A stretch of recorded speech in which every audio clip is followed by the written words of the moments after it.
매일경제신문. 중국의 도전은 멀었다고 확신했다. 오바마 왜 오판했나? 본 기사의 내용은 매일경제신문의 이향휘 기자의 기사 내용입니다. 솔로몬 스토어의 신연기입니다.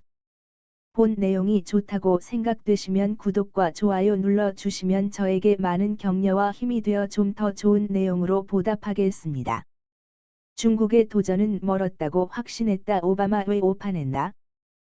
2009년 10월 9일 새벽 6시께 백악관 전화 교환수가 난데없이 잠을 깨웠다. 로버트 깁스가 전화를 걸어왔다.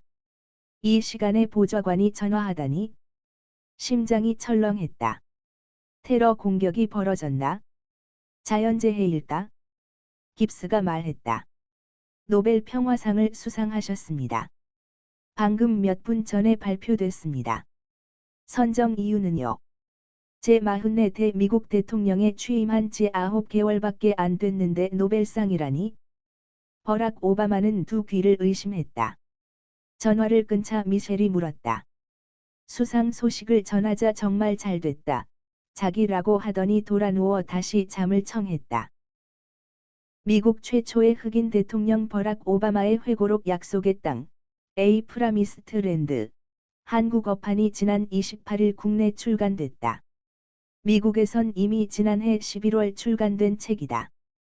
2017년 임기 8년을 마친 오바마는 퇴임 직후부터 회고록을 쓰기 시작했다.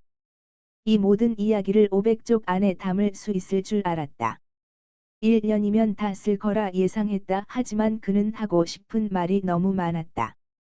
결국 탈고하는 데 3년의 시간이 걸렸고 회고록도 분량이 방대해 둘로 쪼개졌다. 하와이에서 보낸 유년 시절과 첫눈에 반한 미셸과의 결혼, 초기 정치 여정과 2008년 금융위기 속에서 당선, 그도 깜짝 놀란 노벨 평화상 수상, 2011년 5월 오사마 빈 라덴 사살 작전까지가 한 권의 내용이다. 그리스 재정위기를 둘러싼 유럽 정상과의 긴박한 외교 무대, 논란의 오바마케어 등도 담겼다. 모든 것을 상세하게 설명하다 보니 한 권 분량만 900쪽이 넘는다. 두 권은 아직 미국에서도 출간되지 않았다. 오바마는 전직 대통령이기에 앞서 내 아버지로부터의 꿈 담대한 희망을 펴낸 베스트셀러 작가이기도 하다. 변호사 출신인 만큼 논쟁에 강한 동시에 문학적인 묘사도 탁월하다. 백안관에서의 8년을 1분짜리 야외 출퇴근길이라고 규정하면서 책은 시작한다. 책 제목 약속의 땅은 마틴 루서 킹 목사의 연설을 연상시킨다.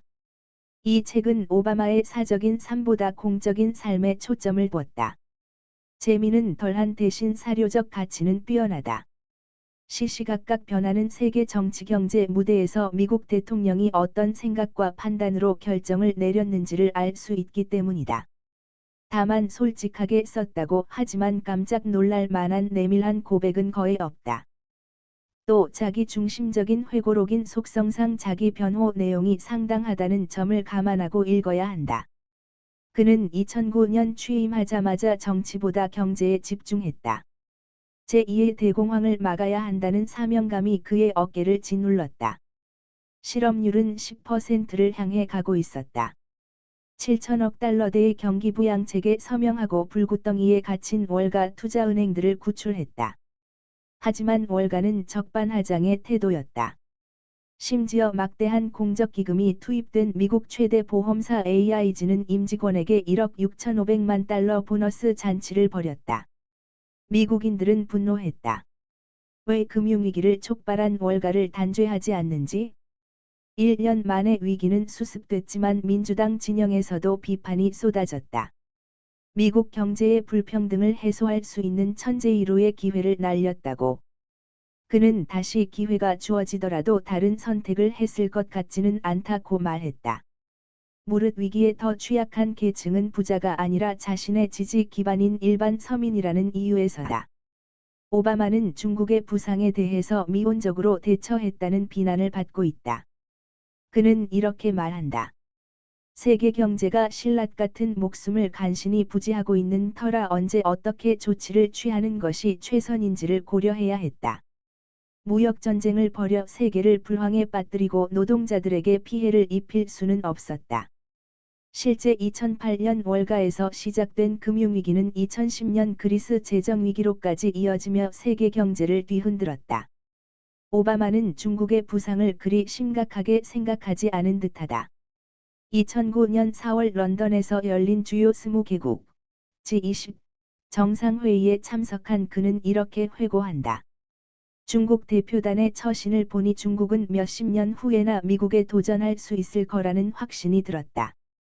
그런 일이 있다면 필시 미국의 전략적 실수 때문일 듯했다. 후진타오 당시 중국 주석에 대해선 지루하다고 혹평했다. 주제가 무엇이든 그는 미리 준비한 두꺼운 메모를 읽었다.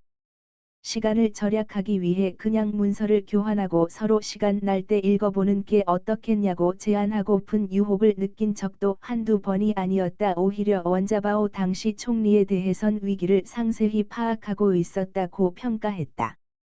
미중 무역 협상을 시장 좌판에서 달고기값을 흥정하는 듯한 느낌이었다고 수뢰한 대목도 눈에 띈다. 중국의 보복 조치를 시사하자 원 총리가 중국이 더 구매하길 바라는 미국 제품의 목록을 달라고 했다는 것이다. 한국에 대해선 언급한 내용이 거의 없다. 다만 반기문 당시 유엔 사무총장에 대해선 기계적 형식주의로 외교에 접근하는 그의 태도는 전임자 코피 아난의 세련된 카리스마와는 극명히 대조됐다며 활기는 없었지만 나는 반 총장을 좋아하고 존경했다. 그는 정직하고 직설적이었으며 못 말릴 정도로 긍정적이었다고 썼다. 본 내용이 좋다고 생각되시면 구독과 좋아요 눌러주시면 저에게 많은 격려와 힘이 되어 좀 더 좋은 내용으로 보답하겠습니다. 감사합니다. 솔로몬 스토어의 신현기입니다.